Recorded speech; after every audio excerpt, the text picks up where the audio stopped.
अस्सलामुअलैकुम स्टूडेंट्स, कैसे हैं आप? उम्मीद करते हैं आप खैरियत से होंगे। काफ़ी दिन हो गए थे, हफ्ता 10 दिन हो गए हैं मैंने अपने चैनल के ऊपर कोई भी वीडियो जो अपलोड नहीं की, तो मैंने कहा दोबारा से कंटिन्यू किया जाए। तो आइए आज आपके साथ एक छोटा सा टॉपिक डिस्कस करते हैं, न्यूक्लियस। क्लास 9 का चैप्टर नंबर 4 है, टॉपिक है न्यूक्लियस। ठीक है जी, हम न्यूक्लियस को आज डिस्कस करेंगे। न्यूक्लियस क्या होता है, ठीक है, कहाँ कहाँ पे पाया जाता है, ठीक है। अब इसके बारे में पहली बात करें हम, तो ये है double membrane bounded organelle. Double membrane bounded organelle, यानी कि डबल मेम्ब्रेन के अंदर बंद होता है ऑर्गेनेली। आपने पढ़ा होगा कुछ ऑर्गेनेली सिंगल मेम्ब्रेन में बंद होते हैं, कुछ डबल मेम्ब्रेन में बंद होते हैं, और कुछ ऐसे होते हैं जिनके गिर्द मेम्ब्रेन होती है।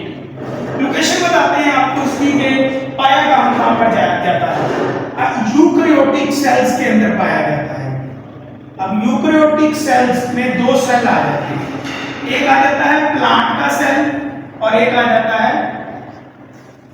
एनिमल का सेल।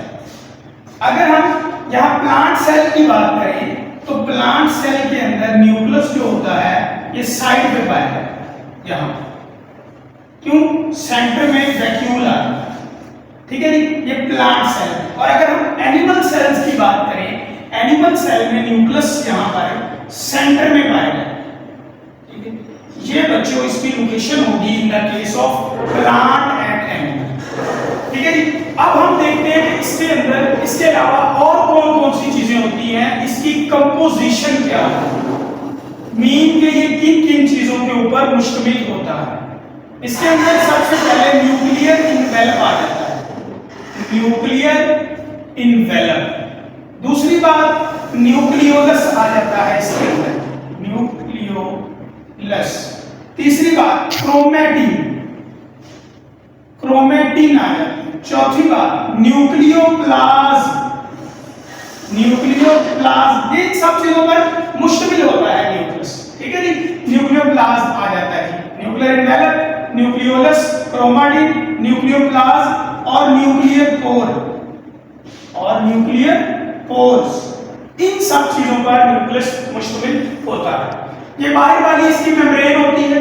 अगर यहाँ पर हम इसको ड्रा करें, इसके स्ट्रक्चर को, तो किस तरह से इसके अंदर ये चीजें प्रेजेंट होती हैं अभी आपके सामने आ जाएंगी, ठीक है जी। यहाँ इस तरह ये कुछ स्ट्रक्चर है इसका, ये न्यूक्लियोलस है इसका, ठीक है। यहाँ पर इसमें न्यूक्लियर पोर है, ये सारे न्यूक्लियर पोर हैं, यहाँ ये न्यूक्लियर पोर होते हैं, ठीक है, इसके अंदर, ठीक है। ये इसका न्यूक्लियर इनवेलप है, ये न्यूक्लियोलस है, ठीक है। ये न्यूक्लियर पोर है, न्यूक्लियर पोर्स, और यहां पर क्रोमैटिन है, ये क्रोमैटिन है, ठीक है जी। अब हम देखते हैं कि ये जो न्यूक्लियर पोर है इसका क्या फंक्शन है। इन्होंने मटेरियल को जो है ना आना जाने का रास्ता जो है वो प्रोवाइड करना होता है। न्यूक्लियोप्लाज्म क्या है, ग्लैंडुलर फ्लूइड,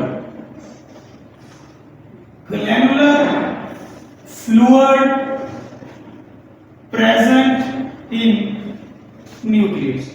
न्यूक्लियस के अंदर जितना दानेदार ग्लैंडुलर फ्लूइड होता है वो न्यूक्लियोप्लाज्म होता है। न्यूक्लियोलस डार्क स्पॉट, गहरा धब्बा, ये और इसका फंक्शन बहुत इंपॉर्टेंट है। इसका फंक्शन है इससे आरएनए को बनाना होता है। अगर कोई आपसे पूछे आरएनए की फैक्ट्री कौन सी है, आरएनए की फैक्ट्री न्यूक्लियोलस, डार्क स्पॉट जो न्यूक्लियस के अंदर प्रेजेंट होता है ये आरएनए बनाने की फैक्ट्री है, ठीक है। उसके बाद हम यहाँ पे क्रोमैटिन की बात करते हैं। Chromatin loose thread like structure, chromatin, ये loose thread like structure present in a nucleus, loose thread like structure present in nucleus. और ये न्यूक्लियस में बिखरा हुआ होता है किस वक्त, ड्यूरिंग इंटरफेज, ड्यूरिंग इंटरफेज। अब इंटरफेज क्या है, रेस्टिंग फेज, रेस्टिंग फेज, जब सेल डिवाइड नहीं कर रहा होगा उस वक्त ये धागे की शक्ल में सेल के अंदर, न्यूक्लियस के अंदर बिखरा पड़ा हुआ होता है। और जब जैसे ही सेल डिवीजन शुरू होती है, जैसे ही सेल डिवीजन शुरू होती है, तो ये जो होता है क्रोमोसोम में चेंज हो जाता है। क्रोमोसोम में कुछ इस तरह से ऐसे क्रोमोसोम, ठीक है जी। क्रोमोसोम यानी क्रोमैटिन क्रोमोसोम में चेंज होता है ड्यूरिंग सेल डिवीजन। जब सेल तकसीम होना शुरू कर दे तो ये क्रोमोसोम जो होता है, सॉरी, क्रोमैटिन क्रोमोसोम बन जाता है। अब क्रोमोसोम की केमिकल कंपोजिशन की बात करें, क्रोमोसोम अब आ गया, इसको भी पढ़ना पड़ेगा, जाहिर सी बात है। केमिकली कंपोजिशन क्रोमोसोम की यूकेरियोटिक सेल में भी देखेंगे और प्रोकैरियोटिक सेल में। यूकेरियोटिक सेल में जो क्रोमोसोम है ये डीएनए प्लस प्रोटीन का बना हुआ होता है। और प्रोटीन कौन सी है? Histone protein. कौन सी प्रोटीन है? Histone protein. और अगर हम प्रोकैरियोटिक सेल की बात करें, इसका जो है क्रोमोसोम ओनली डीएनए का बना हुआ होता है, ठीक है। तो ये भी चीज आपने न्यूक्लियस के अंदर साथ साथ डिस्कस करें। तो आइए आपको दोबारा से कोशिश करते हैं कि गो थ्रू करवा दें सारा न्यूक्लियस। ये डबल मेम्ब्रेन बाउंडेड ऑर्गेनेल है, ये यूकेरियोटिक सेल में पाया जाता है। यूकेरियोटिक सेल वो सेल होते हैं जिनमें प्रोमिनेंट न्यूक्लियस प्रेजेंट होता है।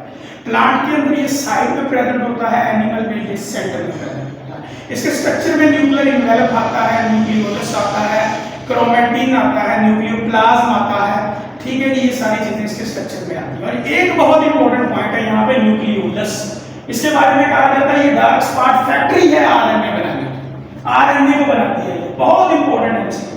उसके बाद फिर इसके अंदर आपने क्रोमोसोम को डिस्कस कर लेना है और उसका स्ट्रक्चर बता देना किस तरह का होता है, ठीक है। यूकेरियोटिक सेल के क्रोमोसोम का स्ट्रक्चर किस तरह का होता है, प्रोकैरियोटिक सेल के क्रोमोसोम का स्ट्रक्चर किस तरह का होता है। दोस्तों ये था न्यूक्लियस। इंशाल्लाह मिलते हैं अगली वीडियो में।